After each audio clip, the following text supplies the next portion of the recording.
Uma boa noite a todos. Vamos falar hoje sobre a mensagem evangélica, de Jesus. Não julgueis para não seres julgados. Atire a primeira pedra aquele que estiver sem pecado. Está no Evangelho segundo o Espiritismo, capítulo 10, itens de 11 a 13. Eu vou ler uma mensagem introdutória de Emmanuel, que chama-se Autoproteção. Ele começa com uma citação de Mateus, Abre aspas. Pois com o critério que julgardes, sereis julgados, e com a medida que tiverdes medido, vos medirão também. Jesus, É Mateus 7, versículo 2. Então, o texto de Emmanuel é assim: a gentileza deve ser examinada não apenas por chave de ajuste nas relações humanas, mas igualmente em sua função protetora para aqueles que a cultivam. Não falamos aqui do sorriso de indiferença que paira indefinido na face quando um sentimento está longe de colorido. Reportamos a compreensão e, consequentemente, a tolerância e ao respeito com que somos todos chamados à garantia da paz recíproca. De quando em quando destacamos uma faixa de tempo para considerar quantas afeições e oportunidades preciosas nós temos perdido, unicamente por desatenção pequenina ou pela impaciência de um simples gesto. Quantas horas gastas com arrependimentos tardios e quantas agressões vibratórias adquiridas à custa de nossas próprias observações, das nossas censuras, perguntas e respostas mal conduzidas. O que fizemos a outrem, fará outrem a nós e por nós. Vamos refletir nos temas da autoproteção, a fim de nós nos nutrirmos ou de nos aquecermos. Outros não se alimentam e nem se agasalham em nosso lugar. E por mais que nos ame, não consegue alguém nos substituir na medicação que estejamos necessitados. Então ninguém pode nos substituir em nossas obrigações. Se a gente precisa tomar um remédio, é nós que tomamos. Se nós estamos com fome ou com frio, não é outro que vai se alimentar e se vestir e vai nos aquecer. Não vai. Somos nós, E nas questões da alma, igualmente, os reflexos da bondade e as respostas da simpatia hão de ser plantados por nós, se aspiramos à paz em nós mesmos. Então, esse aqui é o texto do Emmanuel no livro Ceifa de Luz, do nosso Chico Xavier, Então, mais para frente, eu vou citar isso aqui de novo: autoproteção. Então, o tema de hoje nos fala sobre a importância de nós não julgarmos precipitadamente as criaturas e, consequentemente, não atirarmos a primeira pedra naqueles que nos parecem errados. De um modo geral, somos benevolentes para com os nossos erros e muito severos para com os erros dos outros. Então tem aquela historinha, todo mundo conhece, Tinha uma senhora, vamos chamar aqui de Dona Maria. Ela olhava para a janela da cozinha em direção ao varal das roupas da sua vizinha e comentava com a família: nossa, está tudo suja a roupa daquela mulher, não sabe lavar roupa. E no dia seguinte a mesma coisa. Ela olhava os varais: nossa, tudo sujo. Não é possível, ele não sabe lavar roupa, E dia após dia. Aí um dia ela se cansou, ela falou: eu vou, não é possível. Ela viu lá de pendurando a roupa no varal. Aí na hora que ela chegou perto da janela, assim, ela resvalou na janela. Aí não conseguiu abrir. E no que ela resvalou na janela, ela olhou assim, tudo suja.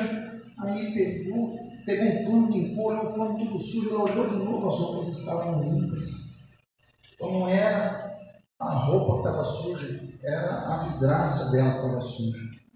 Então assim, a gente muitas vezes, vê os defeitos dos outros, mas não vê que é o nosso orgulho que está sujo, Então, a gente se precipita muitas vezes no julgamento aos próximos, Kardec perguntou aos espíritos: qual o verdadeiro sentido da palavra caridade conforme entendia Jesus?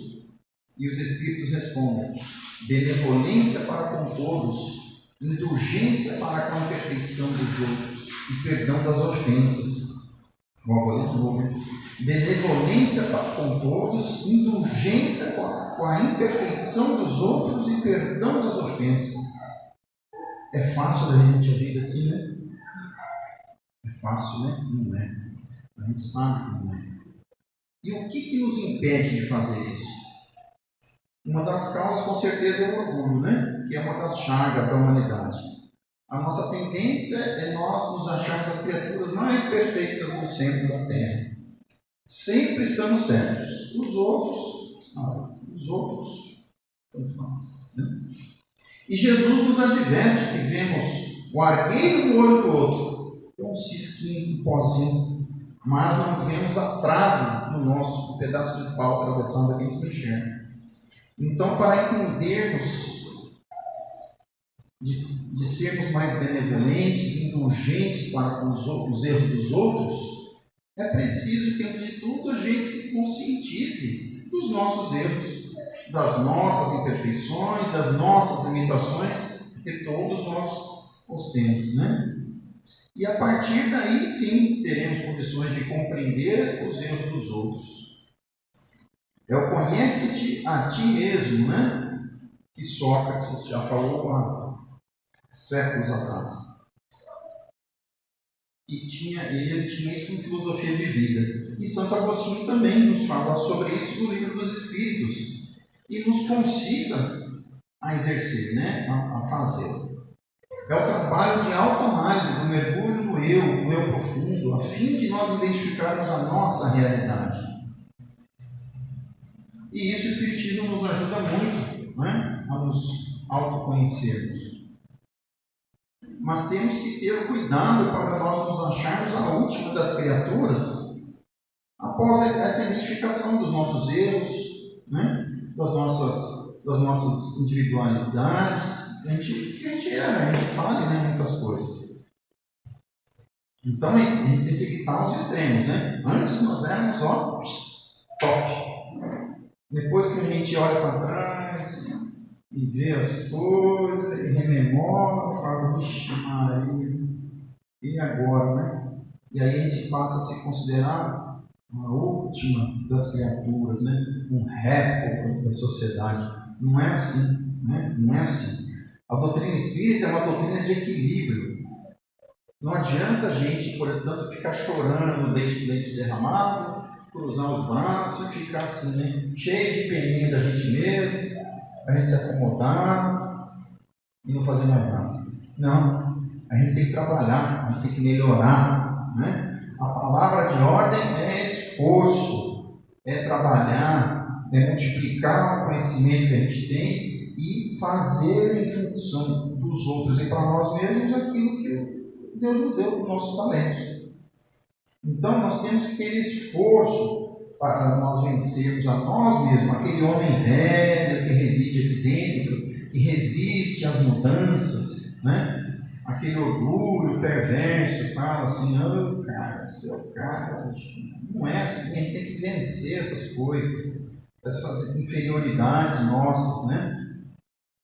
E é esse esforço que vai nos ajudar a sermos benevolentes, indulgentes para com os erros dos outros. Até porque quem tem telhado de vidro não fica jogando pedra nos outros, né? Então, isso não significa que não devemos ser coniventes com os erros das pessoas. Não, de maneira alguma. Não devemos aprovar o mal alegando bondade. Quem é criminoso tem que cumprir sua pena, não é? O que estamos querendo dizer é que não vale a pena largar mais as feridas. Todo mundo comete erros, né? Afinal, todos nós somos enfermos na alma e precisamos nos corrigir. E é por isso que estamos aqui na Terra. É por isso que a gente está aqui hoje. Nossa Terra é um hospital, é uma escola. Ninguém precisa de muito mais censura, de acusações, né? A nossa própria consciência nos acusa, ou acusará cedo ou tarde, nessa ou em outra existência. porque é na consciência que a lei divina está gravada. E isso Jesus nos disse: com a mesma medida que medirdes, sereis medido. É importante nos colocarmos na posição do outro. Se estivéssemos numa posição difícil, em que muitos se encontram, por exemplo, numa miséria, num abandono, com desrespeitos, etc., qual seria a nossa reação? Igual ou pior do que nossos irmãos de humanidade? E é por isso também a resposta de Jesus a Pedro, quando perguntava: Senhor, quantas vezes deverei perdoar meu irmão? 7 vezes? 7 vezes já está bom? E a resposta de Jesus: não apenas 7 vezes, mas 70 vezes 7 vezes, que a gente interpreta como ilimitadamente, né? Os Espíritos nos dizem que o perdão é uma ciência indispensável ao equilíbrio, assim como o ar é indispensável à vida. Meimei, um espírito que psicografou várias vezes através do Chico, ela nos fala assim que toda criatura precisa de perdão como precisa de ar, porque o amor é o sustento da vida e o bálsamo do perdão anula o veneno do ódio. Por isso devemos escrever as injúrias sobre a areia e os benefícios sobre o mármore, porque na areia o vento, o mar e a água retiram, mas os benefícios escritos na dureza da rocha, esses não saem mais. Então é importante nos perdoarmos para sermos perdoados, a fim de nos sentirmos bem conosco mesmo.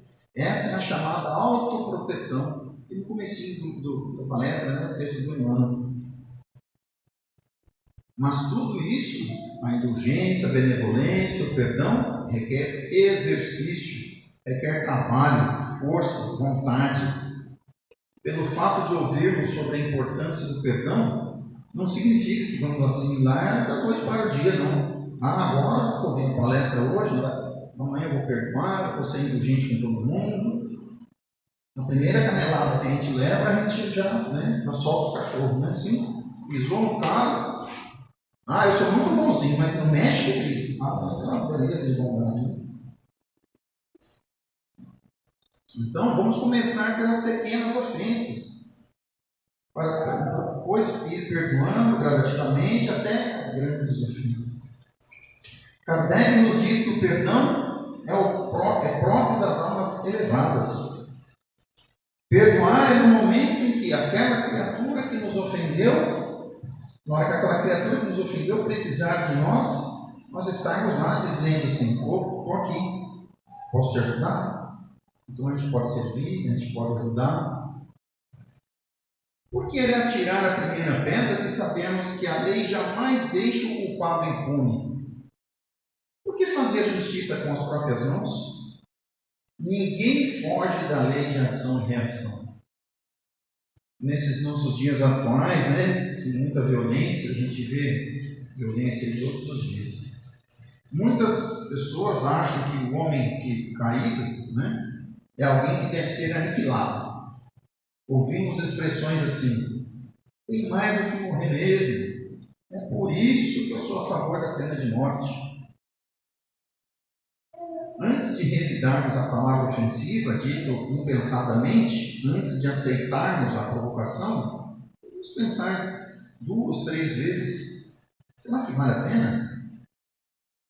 Quanta coisa poderia ser evitada se pensássemos 2 vezes antes de qualquer decisão, se usássemos um pouco de bom senso, um pouco de equilíbrio, às vezes até uma oração, uma prece. Fazer aos outros aquilo que nós gostaríamos ou que os outros nos fizessem, é o que Jesus nos recomenda.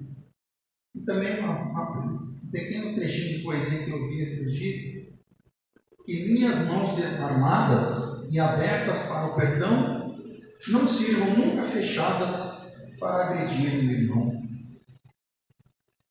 Nós dizemos muitas vezes: nossa, jamais agiria dessa maneira, quando a gente ouve uma notícia ruim, uma notícia violenta, Mas será que nós nunca fizemos isso? Será? Lá atrás a gente não sabe. Jesus não pensava assim, tanto que na cruz, de madeira inflamante, ele levou o pensamento ao Pai e disse: Senhor, perdoa-lhes, porque eles não sabem o que fazem. Vamos refletir, vamos estudar a doutrina espírita e façamos a nossa parte, que é o trabalho da nossa renovação interior, que servirá consequentemente para nos autoproteger de tantos sofrimentos, de muitos sofrimentos. Uma das nossas principais dificuldades de hoje em dia, enquanto seres humanos, é evoluir com equilíbrio. Como saber o limite entre perdoar e ser conivente com o erro do outro? Como que a gente age diante do erro? Como que a gente educa sem julgar? Quando Jesus nos diz: não julgueis para não seres julgados, ele quis nos dizer para não condenarmos a criatura, mas a sua atitude. Ele quis dizer para não denegrirmos a criatura, não condenar a criatura, e sim o mal que ela possa ter feito. Então, reprimir o mal é nosso dever. Censurar o mal também, mas não as criaturas. É através do exemplo que devemos educar. As palavras até convencem, mas os exemplos, esses arrastam. Palavras de Olavo Bilac. Mas o fato da gente exemplificar não significa que nós estejamos proibidos de falar, de veicular nossas ideias e as nossas convicções. Mas não podemos ter a pretensão de convencer todas as pessoas. Há que se levar em conta o grau de adiantamento e amadurecimento de cada um. Mas o importante é nós fazermos a nossa parte. O resto, com eles, com seus guias espirituais, com seus anjos de guarda, de cada criatura. O evangelista Mateus anotou as palavras de Jesus, a grave advertência: não julgueis a fim de não seres julgados, porquanto sereis julgados conforme houveres julgados os outros. Ocorre que em nossas vidas, de modo geral, julgamos em demasia. Alguns de nós chegamos a expressar que nos basta um olhar para saber das qualidades ou dos defeitos das pessoas. Em verdade, damos uma olhada superficial e permitimos que o preconceito oriente a nossa apreciação. Eu achei um texto aqui do Momento Espírita muito singular.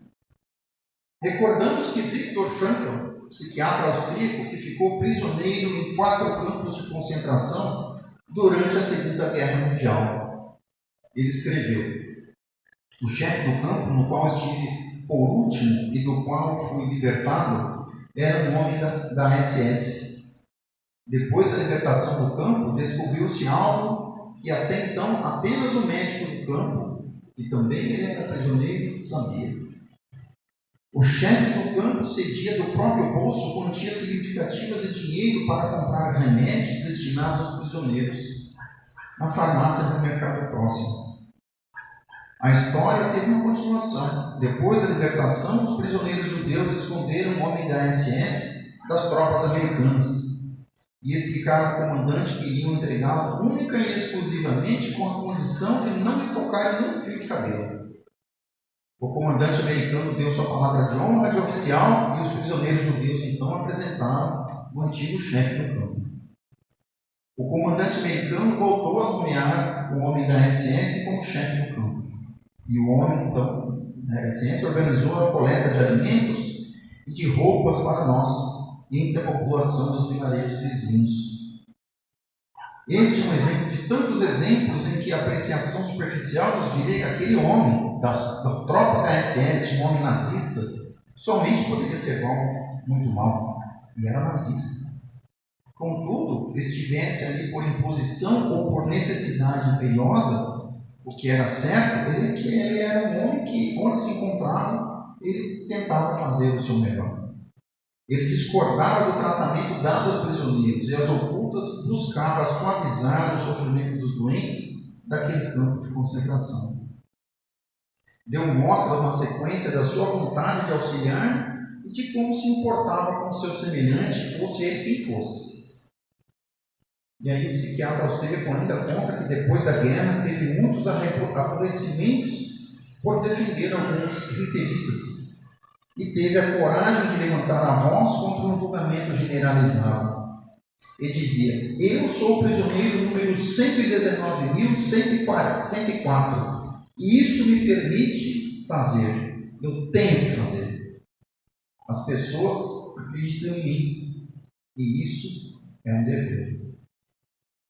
O gesto do psiquiatra de Viena condiz perfeitamente com a advertência de Jesus: não julgueis. Pensemos nisso antes de estabelecer um juízo de valor de quem quer que seja. Nos permitamos o conhecimento prévio e a análise precisa. Lembremos que a história registra muitas barbaridades cometidas por indivíduos, por nações, pelo simples fato de julgarem a priori o seu semelhante. Não repitamos esse triste quadro em nossas vidas. Sejamos dos que busquem saber aquilo tanto mais antes de julgar as pessoas, instituições, antes de julgar doutrinas e pensamentos que surjam no mundo. Tenhamos em mente a advertência de quem é o sábio dos sábios, é Jesus. Então não julguemos. E que Deus nos abençoe. Uma boa noite a todos. Agora vamos passar aos passes. Vamos manter uma posição.